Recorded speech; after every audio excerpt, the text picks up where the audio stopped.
কোরআন, ওই যে বললাম বাসায়, সবার বাসায় কোরআন আছে। এমন কোনো ব্যক্তি আছেন আপনারা যে আপনাদের বাসায় কোরআন নাই?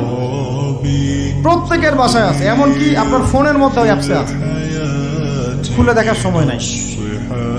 সময় কোথায়? মানে এত ব্যস্ত, সকাল থেকে রাত পর্যন্ত এতই ব্যস্ত মানুষ হতভাগা, কোরআন খুলে দেখার সময় নাই।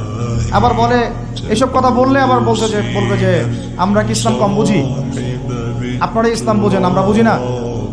আপনারাই মুসলমান, আমরা মুসলমান না। এইগুলা বলবে। উমর রাদিয়াল্লাহু আনহু ঠিকই বলেছিলেন আজকে থেকে এই 1400 বছর আগে, ইসলাম ধ্বংস হবে যখন দেখবা তিনটা বিষয় সমাজে চলছে। এক, দল্লাতুল আলেম, আলেমরা যখন পথভ্রষ্ট হয়ে যাবে তখন সমাজে ইসলাম ধ্বংস হয়ে যাবে। দুই, ওয়াল আইম্মাতুল মুদিল্লিন, যখন আসবে এমন কিছু শাসক যারা পথভ্রষ্ট, মুদিল্লিন, তখন সমাজ ইসলাম ধ্বংস হবে।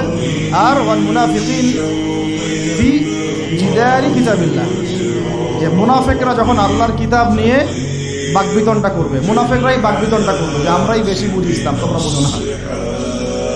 আর বাংলাদেশে টকশো সংস্কৃতি চালু না হলে আমরা এটা বুঝতে পারতাম না যে আসলেই হাদিসটা সত্য।